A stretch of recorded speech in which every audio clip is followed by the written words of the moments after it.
नमस्कार दोस्तों, स्वागत है आपका इस YouTube channel Sarvan GS classes में। पिछले क्लास में हम लोग चर्चा किए थे पाल वंश के बारे में। देखिए, हम लोग जब हर्षवर्धन पढ़ रहे थे तो हर्षवर्धन ने जो कन्नौज को राजधानी बनाया था और हर्षवर्धन ने कन्नौज को राजधानी बना करके पूरे उत्तर भारत को विजित किया था। जब उसने पूरे उत्तर भारत को विजित किया था तो उसके बाद देखे थे कि कन्नौज को उसने बहुत समृद्ध नगर बना दिया था और इस कारण से आने वाला मतलब कि जो शासक है वो कन्नौज के लिए लड़ाई लड़ता था। और उसमें हम लोग पढ़े थे त्रिपक्षीय संघर्ष। त्रिपक्षीय संघर्ष में हम लोग देखे थे ये जो आपका राजस्थान और गुजरात का क्षेत्र है यहाँ पे हुआ करता था गुर्जर प्रतिहार वंश।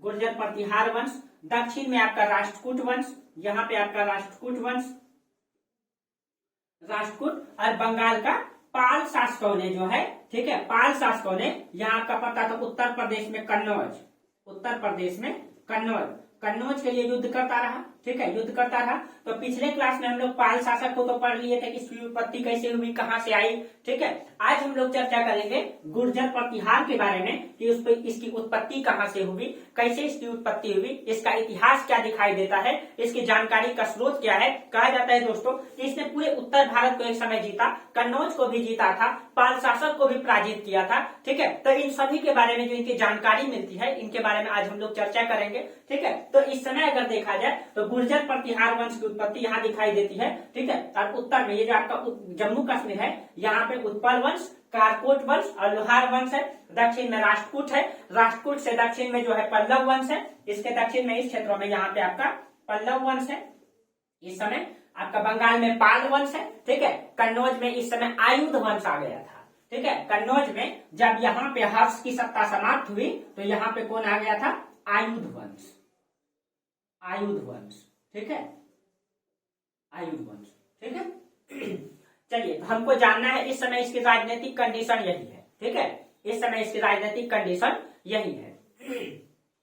अब कहा जाता है कि जो गुर्जर प्रतिहार है, ठीक है, ये पहले वल्लभी का जो मतलब गुजरात का जो वल्लभी पड़ता है उसका सामंत हुआ करता था। ठीक है, वल्लभी के चालुक्य वंश का ये पहले सामंत था गुर्जर प्रतिहार वंश। ठीक है, और मतलब इसका उल्लेख जो है सबसे पहली बार इसका उल्लेख 5वीं सदी में आता है। 5वीं सदी में इसका सबसे पहली बार उल्लेख आता है। कहा जाता है कि शुरुआती चरण में ये वल्लभी के जो शासक हैं, ठीक है, वल्लभी के चालुक्य इसके सामंत हुआ करते थे। आपको पता है कि वल्लभी आपका ये क्षेत्र आपका वल्लभी का क्षेत्र है, इसी के सामंत हुआ करते थे। वल्लभी के चालुक्य के लिए सामंत का मतलब होता है बड़ी राजा के अंतर्गत छोटे राजा। आप लोगों को कई बार चर्चा किए हैं। ठीक है, और इसकी जो राजधानी है ये भीनमल थी। गुर्जर प्रतिहार की जो राजधानी है ये भीनमल, राजधानी भीनमल, भीनमल। ठीक है, देखिए पहले हम इसकी उत्पत्ति के बारे में जान लेते हैं, कहां से इसका उत्पत्ति का प्रमाण मिलता है, फिर इसके जानकारी का स्रोत को हम लोग देखेंगे। ठीक है, और ह्वेनसांग हर्षवर्धन के समय भारत आया था। जब हर्षवर्धन के समय आया, कन्नौज के शासक हर्षवर्धन, उसी समय यहाँ गुर्जर प्रतिहार है, तो उसने इसका उल्लेख भी किया है। इसने जो है इसकी राजधानी को पीनोमली कहता है, यानी ह्वेनसांग इसकी राजधानी को क्या कहता है? ह्वेनसांग इसकी राजधानी को पीनोमली कहता है, पीनोमली, पीनोमली कहता है। ठीक है, देखिए अब देखिए अगर हम इसकी जानकारी का थोड़ा सा स्रोत जान ले कि इस राजवंश के बारे में जानकारी का स्रोत क्या है, फिर हम जानकारी का पूरा डिटेल से चर्चा करेंगे। ठीक है, पहले इस राजवंश की जो उत्पत्ति का जो प्रमाण मिलता है ये 3 चीजों में। एक तो सबसे पहले ह्वेनसांग, एक विदेशी यात्री में इसकी जानकारी का स्रोत आप लोग लिखिएगा, जानकारी का स्रोत। तो जानकारी का अगर हम स्रोत की हम चर्चा करें तो इसमें 1 नंबर में सबसे पहले हो जाएगा ह्वेनसांग, ह्वेनसांग। दूसरा में इस समय आपका कन्नौज में जो था शासक हर्षवर्धन का हर्षचरित्र बाणभट्ट के द्वारा लिखा गया, हर्षचरित्र में इसका उल्लेख आता है। ठीक है, तो हर्षचरित्र में इसका उल्लेख है, बाणभट्ट करता है। एहोल अभिलेख, इसमें भी इसकी जानकारी है। ठीक है, आपको पता है कि एहोल अभिलेख राष्ट्रकूट शासक का है, पुलकेशिन द्वीप का एहोल अभिलेख। ये तीनों जो है इनकी जानकारी का स्रोत है जिसमें गुर्जर प्रतिहार के बारे में जानकारी प्राप्त होती है। अब गुर्जर प्रतिहार के बारे में क्या जानकारी मिलती है इसमें? ठीक है, क्या जानकारी मिलती है? गुर्जर शब्द या गुर्जर वंश का उल्लेख सबसे पहले जो है इसी तीनों में आया है। इसी तीनों में सबसे पहली बार गुर्जर वंश या गुर्जर शब्द का प्रयोग इसी में आया है, इसी तीनों में आया है। ठीक है। अब देखिए गुर्जर की उत्पत्ति कैसे हुई, किसी भी चीज को हम जन्म से जानेंगे तो उत्पत्ति कैसे हुई गुर्जर की। तो गुर्जर की उत्पत्ति के बारे में दो प्रकार के मत दिखाई देते हैं, एक तो विदेशी मत और भारतीय मत। यानी विदेशी इतिहासकार कुछ अलग बातें कहते हैं इसके बारे में, और भारतीय इतिहासकार इनके बारे में कुछ अलग चर्चा करते हैं। देखिए इनके बारे में, इसकी उत्पत्ति के मत के बारे में दो प्रकार का मत आता है, एक तो भारतीय इतिहासकार और एक विदेशी इतिहासकार। ठीक है, विदेशी और भारतीय। देखिए जो विदेशी इतिहासकार हैं, विदेशी इतिहासकार में स्मिथ और जैक्सन है। विदेशी इतिहासकार में स्मिथ है, स्मिथ और जैक्सन। इन लोगों का क्या कहना है? देखिए स्मिथ और जैक्सन का कहना है कि ये जो है, इन दोनों का मानना है, तर्क दिया है कि जब हुन हिंदुस्तान आया, आपको पता है कि हुन विदेशी था न, और जब हुन का आक्रमण हुआ हिंदुस्तान में तो उसी के साथ में ये गुर्जर प्रतिहार आए थे, उसी के साथ में ये विदेशी थे और उसी हुन के साथ ये जातियां आई थी भारत। ठीक है, और ये हुन के सहयोगी के रूप में भारत आए थे और बाद में ये यहीं रह गए। ठीक है, हिंदुस्तान में ही रह गए और यहाँ पे एक नए राजवंश की नींव डाली, गुर्जर प्रतिहार की। तो इन लोगों का मानना है, स्मिथ और जैक्सन का, कि ये हुन के सहयोगी के रूप में आए थे, हुन के सहयोगी के रूप में भारत आए थे। ठीक है, और हुन के बाद ये भारत में ही रह गए और एक नए राजवंश की नींव डाले। ठीक है, जबकि भारतीय इतिहासकार में जो है जीएस ओझा है, दशरथ ओझा है, एससी राय चौधरी है, सीबी वैद है। इन इतिहासकारों का मानना है कि गुर्जर प्रतिहार जो है, गुर्जर शब्द जो है एक भौगोलिक क्षेत्र के लिए इन लोगों ने कहा है। देखिए इसमें भारतीय इतिहासकार में आप लोग नाम लिख लीजिएगा। ठीक है, इसमें आपका जीएस ओझा, दशरथ ओझा,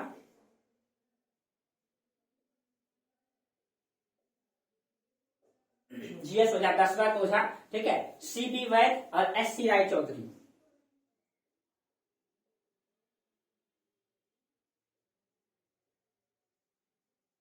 एससी राय चौधरी, ये सब इतिहासकार हैं। ठीक है, ये सब इतिहासकार हैं और इन लोगों का क्या मानना है कि ये जो गुर्जर है, इन लोगों का मानना है कि ये गुर्जर एक भौगोलिक क्षेत्र है। ये जो है इसको भौगोलिक क्षेत्र बताते हैं। ठीक है, और उसी भौगोलिक क्षेत्र से ये गुर्जर प्रतिहार है।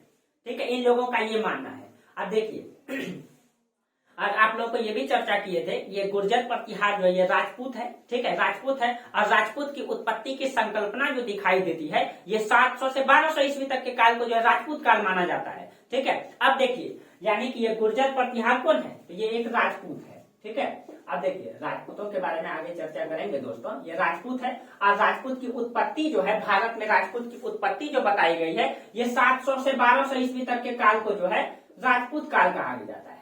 1200 तक के काल को राजपूत काल। ठीक है, और इसमें राजपूतों की वर्चस्वता रहा इस क्षेत्रों में। ठीक है, और ये राजपूत दोस्तों कहा जाता है कि कभी सर नहीं झुकाया करते दोस्तों। ठीक है, कभी पीठ से वार नहीं करते हैं, ये सामने से वार करते हैं। और कभी युद्ध के मैदान में सर झुकाया नहीं करते, सर कट जाएंगे लेकिन सर झुकाएंगे नहीं। और कहीं कहीं इसकी यही संकल्पना दोस्तों, इसकी आपसी संघर्ष और इसकी यही संकल्पना कि युद्ध के मैदान में कभी सर नहीं झुकाएंगे और कभी पीठ नहीं दिखाएंगे। ठीक है, इसी संकल्पना ने और इसकी जो एक प्रकार से अभिमान ने हिंदुस्तान को कहीं कहीं गिराया। ठीक है, इसी में अभी देखेंगे दोस्तों, चौहान वंश, प्रतिहार वंश, गहरवाल वंश, परमार वंश, ये सब के सब वंश आपस में लड़ेंगे। ये सब के सब राजपूत थे और इनके आपस में, ठीक है, इनके आपसी झगड़ों के कारण हिंदुस्तान गुलाम बन जाएगा। ठीक है, ये लोग आपस में लड़ेंगे और इसका फायदा विदेशी उठाएंगे और इसी समय मुगल हिंदुस्तान में आएगा। ठीक है, मुगल हिंदुस्तान में आएगा। कहते हैं ना दोस्तों कि जब जब घर फूटेगा पड़ोसी आके लूटेगा। ये लोग आपस में लड़ रहा था। ठीक है, शायद अगर ये लोग आपस में नहीं लड़ते तो शायद विदेशी कभी नहीं आता, विदेशी कभी नहीं आता। अंग्रेजों ने भी इसी तरह से जीता और मुगलों ने भी इसी तरीके से। ठीक है, चलिए तो अब देखिए, तो 700 से 1200 तक के काल के राजपूत काल माना जाता है। और राजपूत की उत्पत्ति के बारे में बताया जाता है कि राजपूत की जो उत्पत्ति है, ये उत्पत्ति के बारे में कहा जाता है, इसकी उत्पत्ति अग्निकुंड से। ये जो आपका अरावली पर्वत है, ये देखिए, ये अरावली पर्वत है।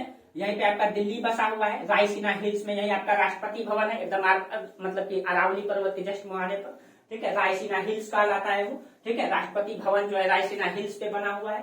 ठीक है, इसकी उत्पत्ति यही जो आपका अरावली पर्वत की सबसे ऊंची चोटी पड़ती है।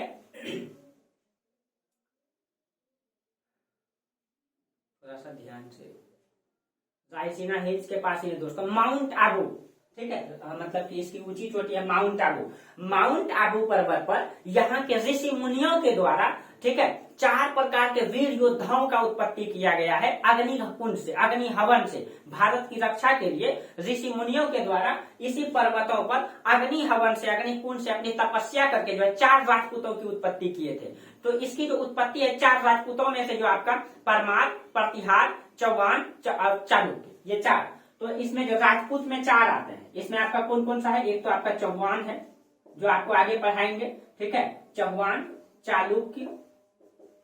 चालुक्य, एक आपका परमार और एक आपका प्रतिहार, ठीक है, प्रतिहार ये। और इसी में यही हम लोग प्रतिहार के बारे में पढ़ेंगे। इसकी उत्पत्ति के बारे में कहा जाता है इसकी उत्पत्ति अग्नि कुंड से हुई है, ऋषि मुनियों के द्वारा अग्नि कुंड से इसकी उत्पत्ति की गई है, ठीक है। और यही प्रतिहार है जो अभी पूरे उत्तर भारत को जीतेगा। यही चौहान वंश का राजा था दोस्तों, पृथ्वीराज चौहान, जिसको पराजित करके हिंदुस्तान में, ठीक है, मोहम्मद गौरी जो है मुगल यानी सल्तनत काल यानी मुगल का आ जाएंगे, ठीक है। यही चौहान वंश के शासक हुआ करते थे पृथ्वीराज चौहान।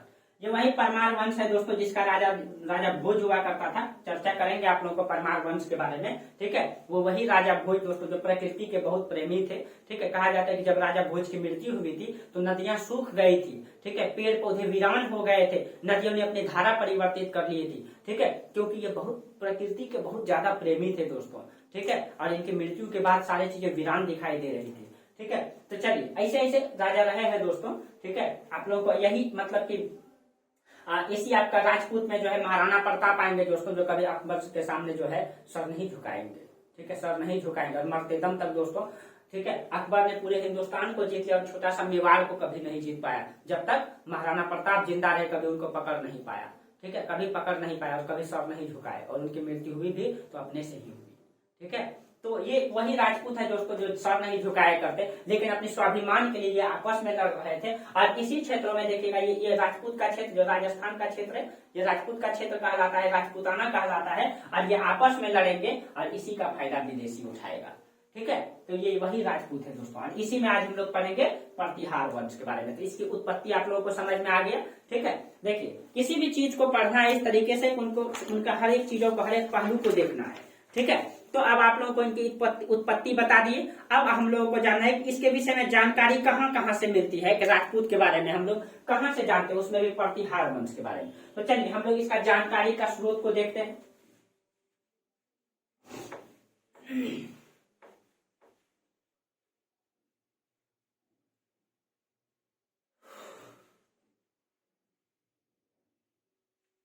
देखिए इनकी जानकारी का स्रोत आप लोग एकदम लिखिएगा इसको, ठीक है। जानकारी के स्रोत, हम सिर्फ स्रोत लिख देते हैं। इनको जानकारी का, किसी भी वंश के बारे में जानकारी के क्या क्या स्रोत हो सकता है, तो पुरातात्विक स्रोत, साहित्यिक स्रोत और विदेशी यात्री का विवरण। तो हम तीनों को लिख देते हैं, क्या क्या इसके समय में विदेशी यात्री कौन कौन आए, ठीक है। इसके बारे में पुरातात्विक स्रोत में क्या क्या मिलता है, पुरातात्विक स्रोत। दूसरा में हो जाएगा कि साहित्यिक स्रोत, इसके समय के साहित्य कौन कौन सा है जो जानकारी देते हैं, ठीक है। और तीसरा हो जाएगा आपका विदेशी यात्री का विवरण। आप लोग पूरा लिखिएगा, ठीक है। अब देखिए पुरातात्विक स्रोत में कौन कौन सा अभिलेख और सिक्का पाए जाते हैं, ठीक है। तो इनके समय में एक मतलब कि जो अभिलेख पाया गया पुरातात्विक स्रोत में, मिहिर भोज का ग्वालियर अभिलेख। मिहिर भोज जो है प्रतिहार वंश के शासक हैं और वो बहुत ही इंपॉर्टेंट है, ठीक है। इसमें आता है, देखिए मिहिर भोज ये शासक है प्रतिहार वंश। इसी का मतलब कि एक अभिलेख मिला है, ग्वालियर अभिलेख। ग्वालियर एमपी में पड़ता है, ग्वालियर अभिलेख। इस अभिलेख से इनकी वंशावली के बारे में पता चलता है, इसके वंश के बारे में जानकारी मिलता है, ठीक है। इस अभिलेख में विशेष रूप से इनकी वंशावली मिलती है, इसमें कौन कौन से राजा आए हैं, किसने किसने इसमें शासन किया है, ठीक है, मिहिर भोज के अभिलेख में, ठीक है। साहित्यिक स्रोत में जो है आपका, साहित्यिक स्रोत में तो बहुत ही इंपॉर्टेंट कवि माने जाते हैं राजशेखर। महिपाल के दरबार में रहा करते थे राजशेखर, जिसने जो पुस्तक जो लिखी है वो बहुत ही इंपॉर्टेंट है, आप लोग याद भी रखिएगा क्योंकि डायरेक्ट पूछ लिया जाता है इनके पुस्तकों के बारे में। राजशेखर का पुस्तक है काव्य मीमांसा, कर्पूर मंजरी, बाल रामायण, विदिशाल भज्जिका, ये सारा मतलब कि इनके राजशेखर का पुस्तक है। तो साहित्यिक स्रोत में महिपाल के दरबार में रहते थे। ये क्वेश्चन पूछ सकता है कि राजशेखर किसके दरबार में रहते थे, इनके दरबार में रहते थे राजशेखर। और इनकी पुस्तक है इनकी पुस्तक लिख लीजिएगा, विदिशाल भज्जिका, विदिशाल भज्जिका, कर्पूर मंजरी, कर्पूर मंजरी, बाल रामायण,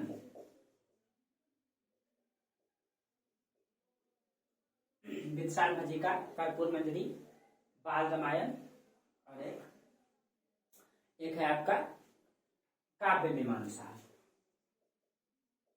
काव्य मीमांसा। ठीक है, ये बहुत इंपॉर्टेंट पुस्तक है दोस्तों, राजशेखर का एकदम आप लोगों को दिमाग में रखना है। ठीक है, डायरेक्ट पूछ लिया जाता है इनके पुस्तक के बारे में। और कलहन का इसी समय में देखिए, जम्मू कश्मीर का इतिहास है। जम्मू कश्मीर में इस समय 3 वंश, कारकोट, लोहार और उत्पल वंश। तो जम्मू कश्मीर का जो इतिहास लिखा है कलहन ने, ठीक है, तो कलहन का पुस्तक है राज तरंगनी। कलहन का पुस्तक है कौन सा? राज तरंगनी, तरंगनी। इस राज तरंगनी में जो है जम्मू कश्मीर का विशेष इतिहास लिखा गया है, लेकिन प्रतिहार वंश के बारे में भी जानकारी मिलती है, क्योंकि इसी समय ना जम्मू कश्मीर में ये चल रहा है और इसी समय प्रतिहार वंश है यहाँ, इसीलिए इसकी जानकारी इसमें भी मिलता है, कलहन के राज तरंगनी में। ठीक है, और आप लोग को बोले थे दोस्तों, यही कलहन की राज तरंगनी पुस्तक है जो भारत का प्रथम ऐतिहासिक पुस्तक है। ठीक है, ऐतिहासिक पुस्तक है ये राज तरंगनी। और विश्व का प्रथम ऐतिहासिक पुस्तक जो माना जाता है वो आपका हेरोडोटस का हिस्टोरिका। ठीक है, हेरोडोटस का हिस्टोरिका। ठीक है, चलिए ये आपका जानकारी का स्रोत है। ठीक है, हाँ, एक और पुस्तक है जयानक का पृथ्वीराज विजय। वही पृथ्वीराज दोस्तों जो अभी आप चर्चा किए, हम अभी उसके बारे में चर्चा करेंगे। तो एक पुस्तक यहाँ इधर साइड में लिख दीजिएगा, जयानक एक इतिहासकार है, जयानक, जिसने पृथ्वीराज चौहान के बारे में लिखा है, पृथ्वीराज विजय। इसमें पृथ्वीराज चौहान की मतलब के बारे में दिया गया है, लेकिन इसके बारे में भी जानकारी प्राप्त होती है। ये आपका साहित्यिक स्रोत है जिससे जो है प्रतिहार वंश की जानकारी मिलती है। अगर हम विदेशी यात्री के बारे में बात करें, 2 विदेशी यात्री इसके समय आए थे, एक सुलेमान और एक अल मसूदी। ठीक है, इसमें के समय जो विदेशी यात्री आए थे, एक तो सुलेमान थे, सुलेमान, और एक आपका अल मसूदी। इसके बारे में बेहद मतलब तारीफ करते हैं, अल मसूदी। अभी चर्चा करेंगे हम इसके बारे में, अल मसूदी। ठीक है, ये जो आपका अल मसूदी है, ये गुर्जर प्रतिहार को अलजूज कहता है। अल मसूदी जो है गुर्जर प्रतिहार को क्या कहते हैं? अलजूज, अलजूज। ठीक है, और ये जो सुलेमान है, ये महिपाल के दरबार में रहते थे। ये सुलेमान जो एक गुर्जर प्रतिहार के शासक है, महिपाल, ये महिपाल के दरबार में रहते थे। अभी हम चर्चा करेंगे। ठीक है, शासक के बारे में एक एक करके चर्चा करेंगे अभी। ठीक है, तो ये इनकी जानकारी का स्रोत है। अब देखिए, इस पुस्तकों से हमें क्या जानकारी मिलती है गुर्जर प्रतिहार के बारे में, इसके बारे में हम लोग चर्चा करते हैं। ठीक है, कि इन पुस्तकों से जो है क्या क्या जानकारी मिलती है, इसके संस्थापक कौन है, कहां से ये आए। ठीक है, इनके बारे में चर्चा करते हैं। ये मिट नहीं रहा है।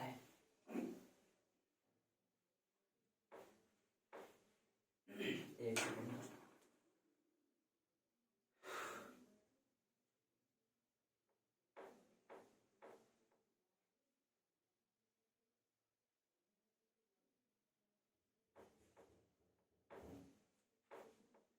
चलिए, अब आप लोगों को दोस्तों ये लंबा काल तक, पूरे मुगल काल तक ये आपका राजपूत दिखाई देगा। ठीक है, राजपूत दिखाई देगा। और ये शायद राजपूत अगर दोस्तों अगर ये संगठित रहता तो शायद हिंदुस्तान गुलाम नहीं होता। ठीक है, इसने अपने स्वाभिमान के लिए कई सारे युद्ध हारे हैं, और ये आपस में लड़ेंगे और इसका फायदा विदेशी उठाएंगे। चलिए, हाँ, अब देखिए, अब जो है गुर्जर प्रतिहार वंश के संस्थापक कौन है। अब हम लोग आ जाइए वास्तविक में इसके बारे में कि गुर्जर प्रतिहार कहां से आए, इस पुस्तकों से क्या जानकारी मिलती है, उसके बारे में पढ़ते हैं। ठीक है, गुर्जर प्रतिहार वंश के संस्थापक के बारे में कहा जाता है कि नाग भट्ट प्रथम जो है इनके संस्थापक रहे। ठीक है, नाग भट्ट प्रथम। लेकिन ये नाग भट्ट जो थे दोस्तों, ये नाग भट्ट प्रथम जो थे, ये वास्तविक में स्वतंत्र शासक नहीं थे। ठीक है, ये स्वतंत्र शासक नहीं, ये चालुक्य वंश का सामंत थे। ठीक है, ये जो आपका वल्लभी है, ये आपका वल्लभी है। ठीक है, वल्लभी, और ये आपका प्रतिहार का क्षेत्र ये, तो इसी का सामंत ये थे, वल्लभी के चालुक्य का ये सामंत थे। ठीक है, सामंत। तो आप लोग याद रखिएगा, ये वल्लभी के चालुक्य का सामंत, ये स्वतंत्र शासक नहीं थे।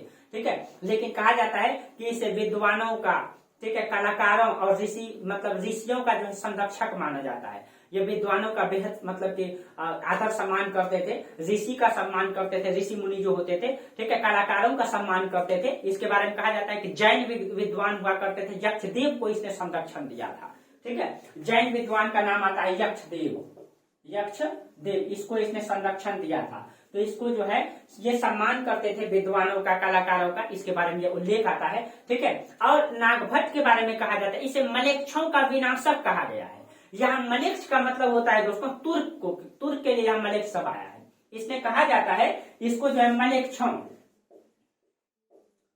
इसको जो है मलेच्छों का विनाशक कहा गया है, विनाशक, ठीक है। और यहाँ मलेच्छ का मतलब तुर्क से संबंध है, ठीक है। यहाँ मलेच्छ का मतलब है तुर्क। इसने कहा जाता है कि एक अरबी शासक हुआ करते थे जुनैद, ठीक है। तो यहाँ से इसने एक अरबी शासक, इस क्षेत्रों के शासक जुनैद को इसने पराजित किया था, ठीक है।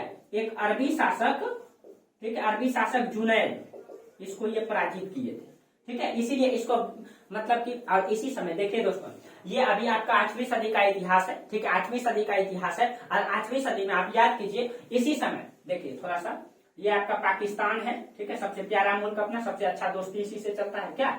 ये आपका अफगानिस्तान है, ठीक है, और ये आपका ईरान है, ठीक है, और ईरान, उसके बाद आपका इराक, और नीचे आपका पड़ता है, इधर से हम थोड़ा सा बना दें, वर्ल्ड का मैप तो नहीं बनाएंगे अभी, ये आपका पड़ता है सऊदी अरब, मान लीजिए सऊदी अरबिया है, ठीक है। ये सऊदी अरब में इसी समय दोस्तों, यहाँ पे इसी समय ये मक्का में, ठीक है, पैगंबर मोहम्मद साहब का जन्म हुआ 7वीं सदी में, 632 का आसपास का बात है, ठीक है, 632, तो हम 7वीं सदी लिख देते हैं। और यहाँ पे अभी चल रहा है 8वीं सदी। देखिए इतिहास को जोड़ के पढ़िए तो ज्यादा बेहतर समझ में आएगा। इसी समय अरब में क्या हो रहा है, यही 7वीं सदी में इस्लाम का प्रचार हुआ था। और इस्लाम धर्म का मानना है कि विस्तारवादी नीति को वो अपनाता है, ठीक है। हालांकि उन सब के बारे में दोस्तों अगले क्लास में हम चर्चा करेंगे, इस्लाम धर्म के उदय के बारे में, ठीक है। इसी समय इस्लाम धर्म का उदय यहाँ हुआ, और जब यहाँ इस्लाम धर्म का उदय हुआ तो इनका मानना था विस्तार करो, इसीलिए इसने जो है इस क्षेत्रों में विस्तार किया, ठीक है, इस क्षेत्रों में विस्तार किया। कई सारे विदेशी आएंगे जो अभी आक्रमण करेंगे, ठीक है। तो इसीलिए यही अरबी थे जिसको इसने पराजित किया था, पराजित किया था, ठीक है।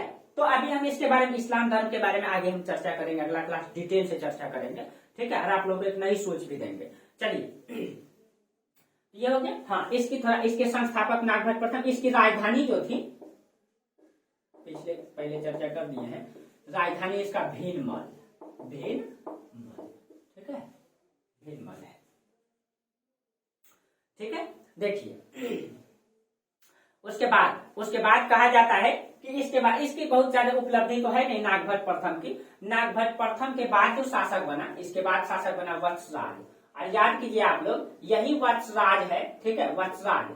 अब देखिए, तो इसी समय हम बोले यहाँ गुर्जर प्रतिहार, यहाँ राजपूत, यहाँ पाल है, यहाँ कन्नौज है। यही कन्नौज के लिए जो है प्रतिहार शासक में इसी समय वत्सराज ही था ना, जिसने आक्रमण किया था, यानी त्रिपक्षीय संघर्ष किया था। तो यही वत्सराज है जिसने जो है त्रिपक्षीय संघर्ष प्रारंभ किया था, ठीक है। इसी के समय साम्राज्यवादी विस्तार की संकल्पना मतलब शुरू हुआ था, ठीक है। इसलिए इसी को वास्तविक संस्थापक माना जाता है। तो अगर आपसे पूछे गुर्जर प्रतिहार का संस्थापक कौन है, तो नागभट्ट प्रथम, जबकि वास्तविक संस्थापक कौन है, ठीक है, वास्तविक संस्थापक कौन है, तो आपका वत्सराज हो जाएगा, वास्तविक संस्थापक में वत्सराज, ठीक है।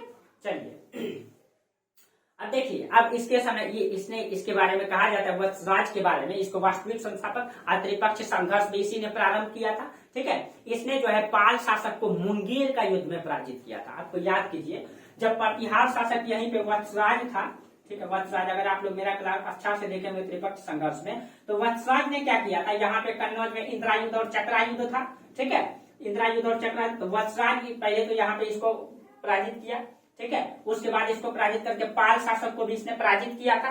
तो इसने जो पाल शासक को वत्सराज ने पराजित किया था, वो मुंगेर का युद्ध में पराजित किया था, ठीक है। मुंगेर आपका बिहार का एक डिस्ट्रिक्ट है जो भागलपुर के बगल में पड़ता है, ठीक है। तो ये आपका, तो इसने जो है याद रखिएगा, इसने पाल शासक को किस युद्ध में, मुंगेर का युद्ध में, ठीक है, एकदम ये इंपॉर्टेंट है, मुंगेर का युद्ध में पराजित किया था, ठीक है, मुंगेर का युद्ध में पराजित किया। अब देखिए, इसके बारे में कहा जाता है कि इसने आंध्र को, सिंध को, विदर्भ को, कलिंग को जीता था। इसका मतलब दोस्तों ये कहीं कहीं जो है योग्य शासक है। इसने कलिंग को जीता, कलिंग को जीता, इसने विदर्भ को जीता, ठीक है, इसने आंध्र को जीता, आंध्र को जीता, इसने सिंध को जीता, इन सारे क्षेत्रों को अगर हम देखें तो कलिंग आपका ये क्षेत्र है दोस्तों। देखिए हम ग्रीन पेंट से कर देते हैं, इसने कौन कौन सा क्षेत्र को जीता। ये आपका कलिंग है, ठीक है, जिसको अशोक ने जीता था और यहाँ 1.5 लाख लोगों की मृत्यु हुई थी, तो वो जो है कि अपना नीति चेंज कर लिए थे, ठीक है। इसने विदर्भ का मतलब हो गया ये गुजरात का क्षेत्र, विदर्भ को जीता इसने। आंध्र का मतलब ये दक्षिण का क्षेत्र, ये आंध्र का क्षेत्र को इसने जीता। सिंध आपको पता है कि उत्तर पश्चिम का क्षेत्र सिंध है, तो इन सारे क्षेत्रों को इसका मतलब जीता। इसका मतलब इसके राज्य की सीमा कहीं कहीं इतनी बड़ी हो चुकी थी। इसका मतलब है कि इसने पूरे उत्तर भारत को जीता, उत्तर भारत को जीता इसने। इसका मतलब है कि कहीं न कहीं जो है प्रतिहार वंश ने एक लंबे से क्षेत्रों में, एक बड़े से क्षेत्रों में शासन किया, ठीक है, शासन किया। और कहा जाता है कि इसने जो है अंततः कन्नौज पर भी अधिकार दिया था, क्योंकि त्रिपक्षीय संघर्ष में हम देखे थे कन्नौज के लिए लड़ रहा था, तो कन्नौज पर भी इसने कहा जाता है अधिकार किया था। इसके अलावा यहाँ लिख दीजिए आप कन्नौज, इसने जो है कन्नौज पर भी अधिकार किया, ठीक है, कन्नौज पर भी अधिकार किया, ठीक है। और इसके बाद जो शासक बनता है वो बनता है नागभट्ट द्वितीय। देखिए संस्थापक नागभट्ट प्रथम और इसके बाद जो शासक बना नागभट्ट द्वितीय। चलिए हम यही चर्चा करते हैं नागभट्ट द्वितीय के बारे में। एकदम आप लोग एक एक करके इसके बारे में लिखिएगा इसी तरीके से, ठीक है। आप लोग को नोट्स मिल जाता है, टेंशन नहीं लेना है, ठीक है। नोट्स नहीं मिले तो आप लोग कभी कभी मतलब कमेंट कर दिया कीजिए, ठीक है। और मतलब आप लोग ग्रुप में जुड़े हैं टेलीग्राम में, उसमें मैसेज कर दिया कीजिए। कभी कभी दोस्तों ध्यान में नहीं रहता है तो लेट से जाता है, ठीक है, लेकिन आप लोग चिंता न करें, नोट्स मिल जाएगा आपको, ठीक है। एकदम कोई दिक्कत नहीं, फ्री क्लास कीजिए, नोट्स लीजिए, कहीं आप लोगों को रोकेंगे नहीं, ठीक है। बस आप लोग रिजल्ट दीजिएगा, ठीक है। अगर मेरे क्लास करने से आपको अगर बेनिफिट हो, ठीक है, बस इतना बोलेंगे कि सर को एक बार धन्यवाद जरूर कहिएगा, ठीक है। चलिए कि हमसे कुछ आप सीखे, ठीक है। चलिए नागभट्ट द्वितीय शासक बना। देखिए दोस्तों नागभट्ट द्वितीय के बारे में कहा जाता है कि इसके समय राष्ट्रकूट शासक जो है इसके मालवा को छीन लिया था।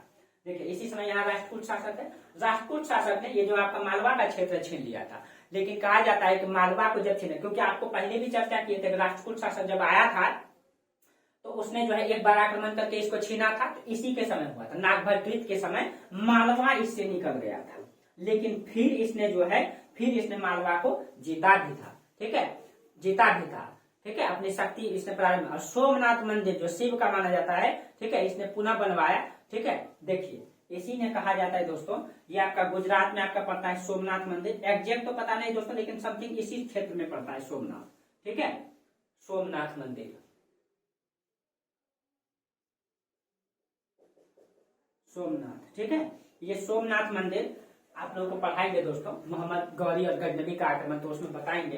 कहा जाता है कि दोस्तों सोमनाथ मंदिर जो है ना मतलब लकड़ी का बना हुआ था, और उसका जो दरवाजा था वो सोना का बना हुआ था। उस समय भारत सोने की चिड़िया था दोस्तों, ठीक है। कुषाण वंश ने इसकी इतनी समृद्धि ला दी थी, गुप्त शासकों ने, कुषाण शासकों ने, यहाँ बहुत सारा सोना भरा हुआ था। भारत के जितने भी मंदिर थे उसमें सोना और चांदी भरा पड़ा हुआ था। वहां के मूर्ति तक जो मतलब सोना के तो होते ही थे, यहाँ तक कि खिड़की और केवाड़ी भी सोना के हुआ करता था, ठीक है, इतना सोना था। इसलिए तो भारत को सोने की चिड़िया कहा जाता है दोस्तों। तो कहते हैं ना पका आम में ही सब ढेला मारता है, तो भारत जैसे समृद्ध देश को देख करके अंग्रेजों ने भारत को गुलाम बनाया।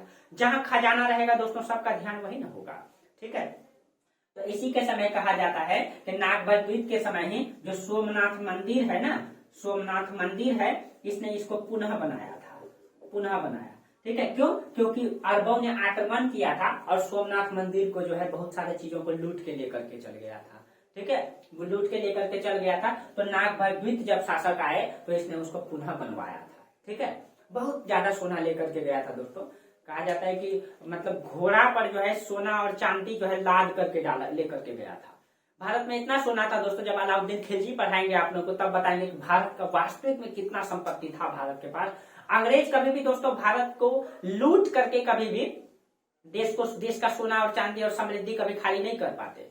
लेकिन अंग्रेजों ने जो 200 साल गुलाम बनाया भारत को, ठीक है, तब भारत का सोना कहीं कहीं खत्म हुआ। अभी से देखिएगा, ठीक है, कि ये लोग आपस में लड़ेंगे और बहुत सारे विदेशी यात्री आएंगे और भारत को लूटते जाएंगे, लूटते जाएंगे, लूटते जाएंगे, लेकिन फिर भी भारत की समृद्धि खत्म नहीं होती है, ठीक है, खत्म नहीं होती है। इतना लूट करके गया फिर भी खत्म नहीं हुआ। लेकिन अंग्रेजों ने 200 साल जब गुलाम बना लिया तब भारत का सोना जो है यहाँ से इंग्लैंड जाने लगा, ठीक है। तो ये हम आगे चर्चा करेंगे, लेकिन आधार यही है दोस्तों, यहीं से है। आप लोग को समझ में आ रहा होगा। कुषाण वंश में अगर अच्छा से पढ़ेंगे तब बहुत समझ में आ रहा होगा, ठीक है। नागभट्ट द्वितीय के बारे में कहा जाता है इसने कन्नौज को जीता था और राजधानी जो है कन्नौज को इसने बनाया था। इसी ने राजधानी कहाँ बनाया? कन्नौज,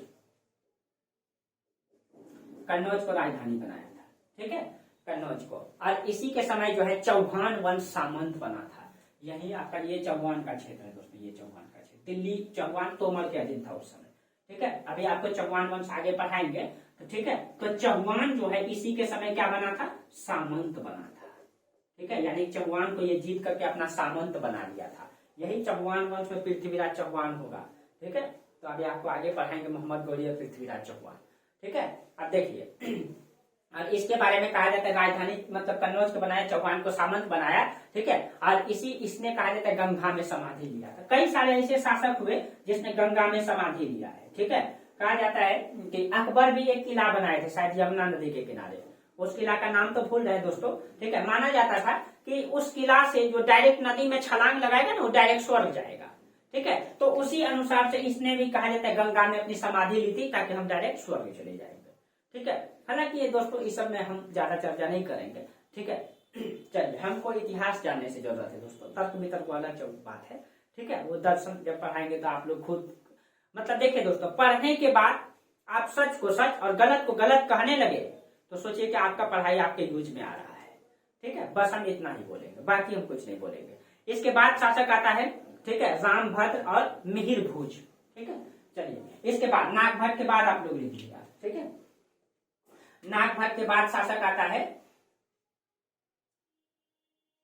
रामभद्र, ठीक है। रामभद्र के बाद आता है मिहिर भोज। इन लोगों का बहुत ज्यादा योगदान नहीं है दोस्तों, इसीलिए इसका नाम जानते रहिए, ठीक है। बहुत ज्यादा इतिहास नहीं मिलता है मिहिर भोज, ठीक है, जिसकी ज्यादा उपलब्धि नहीं है, सिर्फ उसका वंशावली दिया गया है, इसीलिए मिहिर भोज के बारे में थोड़ा उल्लेख आता है, ठीक है। ये दोनों उतना महत्वपूर्ण नहीं है, फिर भी मिहिर भोज के बारे में थोड़ा उल्लेख है। मिहिर भोज को जो अलमसूदी है वो मिहिर भोज को अलबोरा कहता है, ठीक है। ये यही मिहिर भोज शासक हैं, इसको जो अलमसूदी विदेशी यात्री में आपको लिखा है, ये अलमसूदी जो है इनको अलबोरा कहा है, ये क्वेश्चन पूछ सकता है, ठीक है, अलबोरा। ये मिहिर भोज को किसने कहा है, अलमसूदी ने कहा है, ठीक है, अलबोरा। लेकिन कहा जाता है कि मिहिर भोज के बारे में कुछ उपलब्धि भी प्राप्त है दोस्तों इसके बारे में, ठीक है। ये रामभद्र तो उतना योग्य शासक नहीं था, लेकिन मिहिर भोज कहा जाता है थोड़ा योग्य शासक था, ठीक है, क्योंकि इसके बारे में विदेशी यात्री भी चर्चा करते हैं। इसके बारे में कहा जाता है इसका शासन काल प्रतिहार वंश के लिए, प्रतिहार साम्राज्य के लिए स्वर्ण काल माना जाता है, ठीक है। मिहिर भोज का शासन काल पूरे प्रतिहार साम्राज्य के लिए स्वर्ण काल माना जाता है। अब स्वर्ण काल का मतलब है दोस्तों, कहीं कहीं इसके समय में समृद्धि अधिक रही होगी। देखिए, स्वर्ण काल अलग अलग परिप्रेक्ष्य में होता है दोस्तों, जैसे गुप्त काल को कला और साहित्य के क्षेत्र में स्वर्ण काल कहते हैं, जबकि कुषाण काल को वास्तविक रूप में सोना बहुत अधिक मात्रा में था इसलिए उसको स्वर्ण काल कहते हैं। न कहीं कला और साहित्य का विकास होगा वहां स्वर्ण काल कहेंगे। अकबर के काल को भी स्वर्ण काल कहा जाता है कुछ अलग परिप्रेक्ष्य में, ठीक है। अब देखिए, इसके समय कन्नौज के राज्य का अधिकार का विस्तार हुआ। कहा जाता है कि इसके समय राजधानी कहाँ हो चुका है दोस्तों, कन्नौज हो चुका है, इसी ने बना दिया है। उसके बाद शासक किया है, उसके बाद मिहिर भोज। ये जब शासन किया तो उस समय राजधानी कहाँ है, कन्नौज है, और कन्नौज का विस्तार इसने किया। कहीं कहीं जो शासक कन्नौज को जीतेगा, कहीं कहीं वो जो है भारत का शासक कहलाएगा, यही तो अभी मानसिकता बन चुका था, ठीक है। और इसके समय जो साम्राज्य विस्तार के बारे में चर्चा आया है, कहा जाता है उत्तर में हिमालय का तराई, देखिए ये आपका हिमालय है, देखिए ये आपका ऐसे करके हिमालय है, ये देखिए ये ऐसे करके हिमालय है, ठीक है। और ये हिमालय का तराई क्षेत्र कहलाता है, उत्तरी बिहार तराई क्षेत्र है, ठीक है। तो देखिए हिमालय का तराई तक, उत्तर में तराई तक, ठीक है।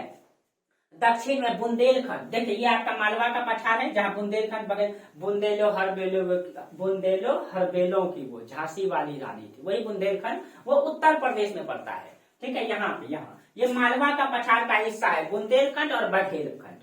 तो भारत का जब आप लोगों को ज्योग्राफी पढ़ाएंगे तो डिटेल से चर्चा करेंगे। यहाँ आपका मालवा है, मालवा में पड़ता है भांडेर, भांडेर के बाद कैमूर, यही मालवा का पठार का हिस्सा है बुंदेल और बघेलखंड, ठीक है। तो कहीं कहीं मालवा तक का दक्षिण में यानी कि पूरा उत्तर भारत इसके संरक्षण में है। उसके बाद पश्चिम में सतलज नदी, तो आपको पता है कि सिंधु नदी ऐसे पाकिस्तान में गिरती है, सिंधु की सहायिका झेलम, चिनाब, रावी, व्यास, सतलज। इसका मतलब है कि यहाँ तक इसका यानी पंजाब तक का क्षेत्र इसके अधीन है, ठीक है। पंजाब तक के क्षेत्र में है पश्चिम में, ठीक है। और पूरब में इसका साम्राज्य जो है पाल साम्राज्य तक था, इसका मतलब पूरब में ये बंगाल तक को जीता, इसका मतलब है कि ये साम्राज्य इसके अधीन है, ये साम्राज्य यानी कि इसका मतलब है कि पूरे उत्तर भारत जो है मिहिर भूज के समय पूरे उत्तर भारत पर कब्जा था। आप लोग साफ साफ बनाइएगा उसको, ठीक है। एक ही मैप में हम बार बार लिखे इसीलिए वैसा हो गया। अलग अलग मैप आप लोग बनाइएगा, ठीक है। एक ही मैप में नहीं करना, आप लोग को अलग अलग करना है, ठीक है। इसके समय जो है देवपाल, इस समय पाल शासक थे देवपाल। देवपाल और देवपाल से कहा जाता है भीषण संघर्ष हुआ था इसके समय, ठीक है। देवपाल से भीषण संघर्ष हुआ था इसके समय, ठीक है। और इसके समय अवंती के लिए जो है राष्ट्रकूट राजा कृष्ण द्वित के बीच में जो है नर्मदा नदी के तट पर युद्ध हुआ था, ठीक है। इस समय जो है राष्ट्रकूट शासक थे कृष्ण द्वितीय, कृष्ण द्वितीय, कृष्ण द्वितीय, ठीक है। और मिहिर भूज इन दोनों में जो है युद्ध हुआ था। ये आपका नर्मदा नदी है, ये आपका नर्मदा नदी, इसी के किनारे में युद्ध हुआ। इधर से राष्ट्रकूट शासक है और इधर से मिहिर भूज आए कन्नौज से, और यहीं पे युद्ध हुआ। इस युद्ध में कहा जाता है ये भयानक युद्ध हुआ था। इस युद्ध का शासन मतलब काल माना जाता है 818 से 911 के बीच में हुआ है। कृष्णद्वैत का शासन काल था उस समय, उसी समय नर्मदा नदी, और इसमें कहा जाता है कि राष्ट्रकूट शासक को पीछे हटना पड़ा था, ठीक है। तो कहीं का इसने पराजित तो नहीं किया लेकिन पीछे हटा दिया था। इसका मतलब है कि मिहिर भूज के समय पूरे उत्तर भारत, आप लोगों को मैप पता ही है, पूरे उत्तर भारत को इसने प्रत्यक्ष रूप से कंट्रोल किया और राजधानी इसने कन्नौज को रखा, ठीक है। और कन्नौज से अपनी सत्ता को समृद्धि प्राप्त किया, ठीक है। और इसके बाद मिहिर भूज के बाद शासक आता है महेंद्रपाल, ठीक है। चलिए आज इसको खत्म ही कर देते हैं दोस्तों, ठीक है। इसको खत्म, बहुत ज्यादा नहीं है, ठीक है। फिर भी इसको एक क्लास में इसमें खत्म हो जाना चाहिए तो ठीक रहेगा। आप लोगों को लगता होगा कि सर लंबा क्लास, देखिए दोस्तों आप लोग अगर लंबा क्लास करेंगे, ठीक है, सिलेबस आप लोग पढ़िए, ये मत देखिए प्रतिदिन क्लास कीजिए, 2 क्लास 3 क्लास कीजिए, ठीक है। तरीका यही होना, अगर आप लोग ईमानदारी से कहता हूं मैं, ठीक है, अगर आप लोग सही तरीका अपना लेंगे ना, देखिए सबसे पहले किसी भी सब्जेक्ट को अगर आप पढ़ते हैं तो आप पहले उसका सिलेबस पढ़िए, और कहीं दिक्कत होता है आप हमसे डायरेक्ट संपर्क कर सकते हैं। मेरा नंबर है 7484987818, ठीक है। आप इसमें कभी भी फोन कर सकते हैं, ठीक है। बस क्लास टाइम ऑफलाइन रहेगा दोस्तों, रिसीव नहीं करेंगे, लेकिन फिर आपसे रिसीव हो जाएगा, बाद में कॉल रिटर्न होगा, ठीक है। कहीं दिक्कत है तो सबसे पहले आप सिलेबस पढ़िए प्रतिदिन, और 2 सब्जेक्ट को प्रतिदिन पढ़िए, 3-3 महीना में खत्म हो जाएगा। फिर सब्जेक्ट स्टार्ट करिए, 2 साल इस तरह मेहनत कर दीजिएगा ना, बीपीएससी कोई नहीं काटेगा आपका, ठीक है, बीपीएससी कोई नहीं काटेगा। चलिए हाँ, अब उसके बाद आता है शासक महेंद्रपाल। हाँ, आप लोग कभी भी बीपीएससी नहीं, ठीक है, पीसीएस सोच के तैयारी कीजिए, ठीक है। सब कोई बीपीएससी में फंस जाते हैं, जानकारी के अभाव में पीसीएस नहीं दे पाते हैं, कभी उनको पता ही नहीं चल पाता है कि क्या करना है नहीं करना है, जानकारी का अभाव। जिस दिन आपको इस बात का जानकारी हो गया मुझे क्या करना है, क्या रास्ता होना चाहिए, उस दिन आप आधा सफल हो जाते हैं, ठीक है। अब देखिए महेंद्रपाल, ठीक है, महेंद्रपाल के बारे में कहा जाता है इसको निर्भय राज भी कहा गया है, ठीक है। इसके समय कला और साहित्य का बहुत विस्तार हुआ था, ठीक है, कला साहित्य का इसके समय बहुत विस्तार हुआ, कला साहित्य, ठीक है, साहित्य का विस्तार हुआ। और इसको जो है इसके बारे में कहा जाता है इसको निर्भय राज भी कहा जाता है, निर्भय राज, निर्भय राज। एक सेकंड दोस्तों,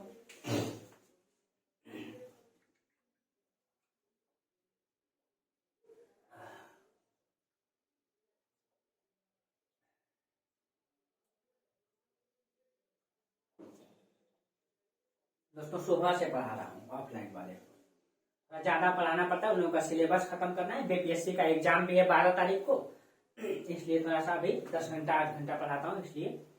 चलिए तो इसके समय जो है कला और साहित्य का मतलब कि ज्यादा विकास हुआ, और इसको निर्भय राज भी कहा जाता है, ठीक है। इसको 2 नाम विदेशी यात्रियों के द्वारा भी दिया गया है, और इसी के दरबार में राजशेखर रहते थे। देखिए राजशेखर मुख्य रूप से महिपाल के दरबार में रहते थे, लेकिन इसके समय भी थोड़ा सा शासनकाल जब इनका भी था, इस समय भी ये थे, ठीक है, इस समय भी थे, ठीक है। राजशेखर ने इन्हीं की जो रचना है राजशेखर का, रघुकुल तिलक और रघु ग्रामनी, इसी के दरबार में रहते थे राजशेखर, राजशेखर, राजशेखर। राजशेखर की जो रचना है रघुकुल तिलक, रघुकुल तिलक, ठीक है, रघुकुल तिलक और रघु ग्रामनी, रघु ग्रामनी और रघुकुल तिलक, ठीक है। और इसके समय ये राजकवि और राजगुरु दोनों के पोस्ट पर थे। ये जो राजशेखर हैं इसके समय राजकवि के पोस्ट पर थे, यानी कि पूरे राज का कवि, और इनको राजगुरु का भी उपाधि मिला गया था। ये पूरे राज के गुरु माने जाते थे, ठीक है। और इसी के समय राजशेखर की जो पुस्तक है, ठीक है, कर्पूर मंजरी और संस्कृत नाटक बाल रामायण, ये इसी के द्वारा लिखा गया है। इसी के समय लिखा गया है। राजशेखर ने इसके समय 2 पुस्तक लिखी है, एकदम इंपॉर्टेंट है, कर्पूर मंजरी और संस्कृत का नाटक है बाल रामायण। एक तो कर्पूर मंजरी और बाल रामायण, ठीक है। ये संस्कृत का नाटक है बाल रामायण, ये जो है संस्कृत का नाटक है, ठीक है, जो इसी के समय लिखा गया, याद रखिएगा आप लोग इसको, ठीक है। तो ये इनके बारे में जानकारी। इसके बाद जो शासक आए, हाँ, इसके समय राज्य का विस्तार के बारे में कहा जाता है कि राज्य का विस्तार इसके समय और अधिक हो गया था। थोड़ा हम मैप बना दे, मैप में ज्यादा खराब हो गया है मैप, मतलब ज्यादा गिचमिच हो गया है। देखिएगा आप लोग मैप, देखिएगा आप कैसे बनाते हैं, एकदम मैप बनाने सीखिए आप लोग। देखिए एक बार में ठीक तरीके से ऐसे हाथ पकड़ना है, देखिएगा जैसे जैसे हम खींचते हैं वैसे वैसे खींचते। देखिए एग्जैक्ट कोई जरूरत नहीं है इतिहास में, हम ज्योग्राफी नहीं पढ़ रहे हैं, इतिहास में बस समझ में आना चाहिए भाई इंडिया ऐसा है। देखिए ऐसे करके एकदम दक्षिण भारत और आसान है, ऐसे कर देना है, ठीक। उसके बाद इधर आइए, एकदम जम्मू कश्मीर इधर निकला, थोड़ा टॉपिक याद रखना है कहाँ क्या है, ऐसे कर देना है।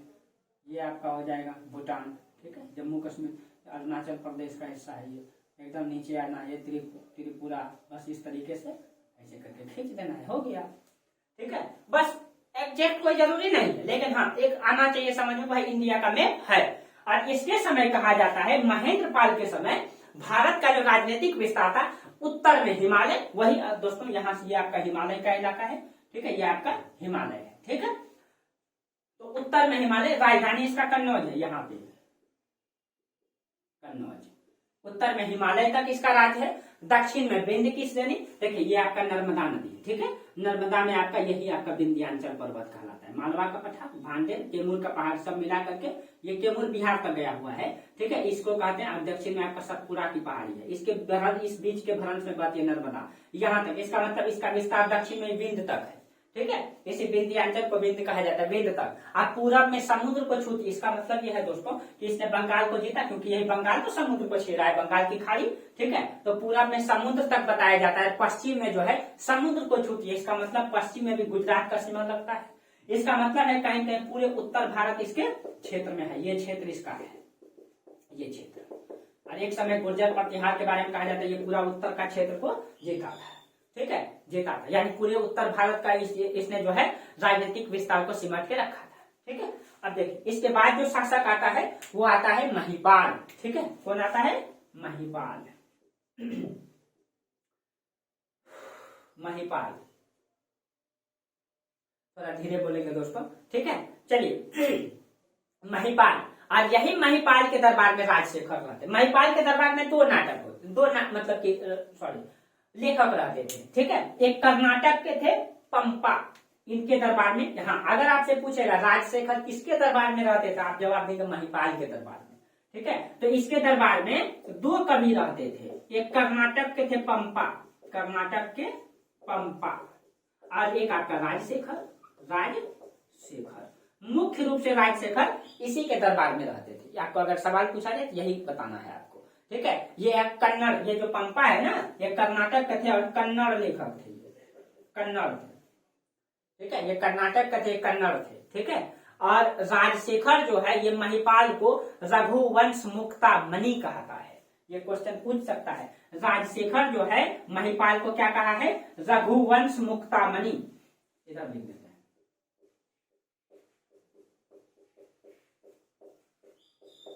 मुक्ता मणि, ठीक है, रघुवंश मुक्ता मणि, ठीक है। और इसी के दरबार में कहा जाता है कि आपको अल-मसूदी के बारे में चर्चा किए। एक सेकंड दोस्तों, चलिए कोई है नहीं दोस्तों, वीडियो कभी कभी गड़बड़ हो जाता है, इसीलिए देखना पड़ता है हमको, ठीक है। देखिए तो हाँ, राजशेखर, हाँ हम चर्चा करें दोस्तों, इसी के दरबार में अल-मसूदी आया था, अल-मसूदी, ठीक है। अब देखिए अल मसूदी जब इसके समय आया है, इसके समय इसकी राजनीतिक कंडीशन को देख करके हम इधर लिखते हैं, इधर लिखेंगे अल मसूदी इसके समय यहाँ आया, अल मसूदी। आप इसके नीचे लिखिएगा अल मसूदी, इसके मतलब कि सिस्टम को देख करके बहुत तारीफ करते हैं अल मसूदी, इसी के दरबार में आए थे। और इस समय के जो समाज का विवरण ये देता है, इसकी सैन्य व्यवस्था, इसकी राजनीतिक कंडीशन और इसकी जो सिस्टम है चुस्त दुरुस्त को जब देखता है तो इसका बेहद तारीफ करता है। ये कहता है कि इसकी सेना में 7 लाख से 9 लाख सेना है और ये चारों दिशाओं में फैला हुआ है। ठीक है, इसके बारे में कहता है कि 7 से 9 लाख सेना है और ये सेना चारों दिशाओं में यानी कि पूरब से लेकर के पश्चिम, उत्तर से दक्षिण तक पूरे साम्राज्य में फैला हुआ है। लगभग 7 से 9 लाख सैनिक है और इसके राजनीतिक व्यवस्था को, इसका जो सिस्टम है उसको देख करके बेहद तारीफ करता है ये। ठीक है, अल मसूदी। देखिए दोस्तों, अगर कोई विदेशी यात्री आपका तारीफ करे इसका मतलब है कि वास्तविक में राजा योग्य है। ठीक है, पहले दरबारी लेखन कला हुआ करता था, दरबारी मतलब कि लेखक बोल सकते हैं बढ़ा चढ़ा करके, लेकिन विदेशी मतलब आकर के अगर आपका तारीफ करते हैं इसका मतलब है कि वास्तविक में राजा योग्य है। देखिए, आपका घर का, आपका परिवार का लोग आपका तारीफ करे इसका मतलब थोड़ा बहुत बढ़ा चढ़ा करके बोल सकते हैं, लेकिन अगर वास्तविक में बाहरी लोग आके बोले नहीं भाई बेहतरीन आदमी है, भाई अच्छा आदमी है ना, अच्छा आदमी है और कहीं कहीं विचार भी ठीक है, इसका मतलब है कि कहीं कहीं गुण है उसमें। जो बाहरी लोग आते हैं, जो आज तक आपसे भेंट नहीं किया और आपसे बात करके प्रभावित हुए, आपसे कुछ सीखे और वो उनका जुबान से जब वो निकलता है ना वो दिल से निकलता है, नहीं भाई बेहद अच्छा आदमी है ना। चलिए, और होना भी चाहिए दोस्तों ना।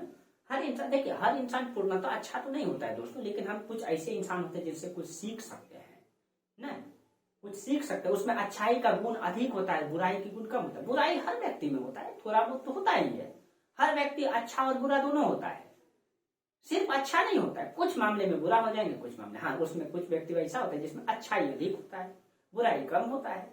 कुछ व्यक्ति हर मामले में बुरे दिखाई देते हैं। पहले जाइए तो गुटखा से ही स्वागत करेंगे, आप गुटखा खाना आपसे बात करेंगे, ऐसे बात करेंगे ना। लेकिन कुछ व्यक्ति जाएंगे शांत स्वभाव से बात करेंगे, उसमें भी कुछ बुराई होती है लेकिन छुपा हुआ रहता है, वो घर परिवार में दिखता है, बहुत ज्यादा नहीं, अच्छे से बात करेंगे आपसे। ठीक है, चलिए जो भी रहे। लेकिन अगर विदेशी यात्री अगर इनका तारीफ करते हैं इसका मतलब है दोस्तों वास्तविक में राजा क्या योग्य है। ठीक है, अब देखिए अल मसूदी जो है महिपाल को क्या कहता है, बौरा। ये अल मसूदी महिपाल को बौरा कहता है, ये क्वेश्चन पूछ सकता है। ठीक है, बौरा। अब देखिए इसी का एक अभिलेख है, क्वेश्चन पूछ सकता है, तो नाम डिफिकल्ट है। महिपाल का एक अभिलेख है सास बहु अभिलेख। आप नाम भी सोचेंगे कि क्या है, सास बहु अभिलेख। देखिए जहां इन अलग चीजें दिखाई देता है वहां क्वेश्चन भी पूछ देता है, इसलिए आप लोग याद रखिएगा। ठीक है, इसी के मतलब इसी का है सास बहु अभिलेख। और इसके बाद जो राजा आता है दोस्तों वो बिल्कुल नगण्य अयोग्य है और उसकी उपलब्धि बहुत ज्यादा नहीं है, इसका राजनीतिक उल्लेख भी बहुत ज्यादा नहीं आता है, इसने कोई राजनीतिक उपलब्धि भी प्राप्त नहीं किया। ठीक है, महिपाल के बाद 2-3 राजाओं का नाम आता है, उसमें महेंद्रपाल द्वितीय, विजयपाल, राज्यपाल। तो महिपाल के बाद जो राजा आते हैं हम इसको लिख देते हैं इधर। महिपाल के बाद सबसे पहले आए महेंद्रपाल द्वितीय,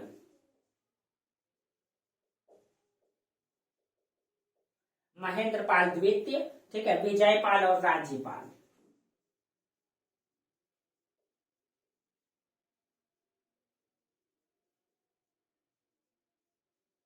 विजयपाल और राज्यपाल। ठीक है, ये इनका इसके बाद इनके बारे में बहुत ज्यादा उपलब्धि नहीं है और इसी के समय कहा जाता है कि राजधानी कन्नौज थी। ठीक है, ये जो आपका राज्यपाल है, राज्यपाल, इसी के समय राजधानी कन्नौज है। ठीक है, हाँ याद रखिए दोस्तों, इसी के समय सोमनाथ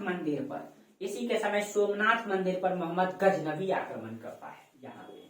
ठीक है, गजनबी इसी के समय, यहाँ सोमनाथ मंदिर है, इसी के समय इधर से गजनबी आकर के लूट करके लेकर के जाता है, बहुत संपत्ति लूट करके लेकर के गया था। जब आपको गजनबी का आक्रमण पढ़ाएंगे तो उसमें बताएंगे, यहाँ उसका चर्चा नहीं करेंगे दोस्तों। ठीक है, गजनबी का आक्रमण स्पेशल पढ़ाएंगे आपको। और जब कहा जाता है कि जब गजनबी इधर से आक्रमण किया ये कन्नौज पे था, कन्नौज को छोड़ के भाग गया था, डरपोक के कारण ये कन्नौज को छोड़ के भाग गया था। इसी समय चंदेल राजा हुआ करता, विद्याधर, यहीं पे हुआ करते थे चंदेल शासक। ठीक है, चंदेल शासक, चंदेल का इस समय शासक था चंदेल वंश का विद्याधर। कहा जाता है उस समय दोस्तों ये विद्याधर बहुत ही योग्य शासक था, बहुत योग्य शासक था। उस समय जो है कन्नौज में कौन था, कन्नौज में उस समय था राज्यपाल और राज्यपाल के समय जब उधर से गजनवी आक्रमण किया कि राजधानी छोड़ के भाग गया राज्यपाल, तब कहा जाता है विद्याधर बहुत योग्य शासक था। विद्याधर ने जो है इसकी राज्यपाल की हत्या करवा देती है, क्योंकि ये डरपोक था, छोड़ के भाग गया, इसीलिए इसकी हत्या करवा देती है और उसके गद्दी पर जो है एक सेकेंड